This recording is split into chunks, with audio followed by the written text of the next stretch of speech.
Firstly, I just want to say thank you so much for all your wonderful comments on this video. You guys have been so supportive. But I'm just going to try and quickly talk you through how I got my autism, ADHD, anxiety and OCD diagnosis. So I'll do another video on the symptoms, but long story short, I always known I was different. I was always such an insanely anxious child, didn't go on any sleepovers, didn't like any school trips, just didn't really hang out with any other kids. I'd have meltdowns, but people sort of saw it as just me being naughty. But I was always quite academic, so I just kind of got like pushed under the radar.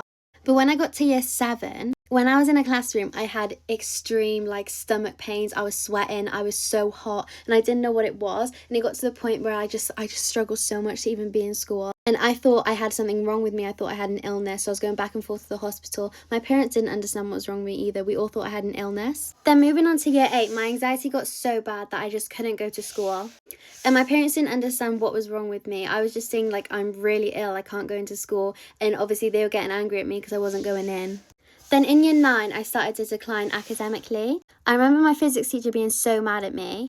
Like, he wrote all over my book, messy, wrong, wrong, wrong. And I was like, oh. And then my maths teacher like made me sign out a sheet saying that I will keep my book clean and things like that because it was just a mess. Obviously, like, my head of year caught on to it. And I spoke to my parents about it and we were sort of talking about dyslexia. But long story short, my head of year did NIST. She literally just was like, oh, have a bath, go on a walk. And a new wellbeing teacher came into school, Saviour. And then he firstly organised a dyslexia test for me, but it turns out I wasn't dyslexic. I was like borderline, so like I was like in the middle. So I don't have dyslexia, but I have traits.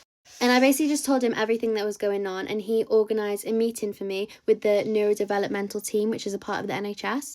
So I had a meeting with 2 people from the neurodevelopmental team. I'm from Wales, so it might be a bit different. So they asked me a bunch of questions and then they said that they're going to refer me to get a diagnosis. And at this point I was like, oh, a diagnosis, okay. So I was like, I'm not insane. It never really clocked to me that I could have autism. Like, I kind of thought about ADHD, but ASD was just out of the picture. Anyway, I had this meeting when I was 14 and they put me on the waiting list. I got a meeting for a diagnosis when I was almost 17 years old. So I was on the waiting list for like 3 years. But I had an online meeting with this doctor and I basically just told him everything. He asked me a bunch of questions and he brought my mum in and he said at the end, he was like, I'm diagnosing you with autism spectrum disorder, attention deficit hyperactivity disorder, and anxiety, which also links to OCD. And I was like, oh my God, my mum was there crying. But because I was underage at the time, I just went back and forth having meetings with him. He tested me on ADHD medication, but they didn't suit me. But then I went on sertraline for my anxiety and it's working so far. But that is my diagnosis story. Please feel free to comment any questions.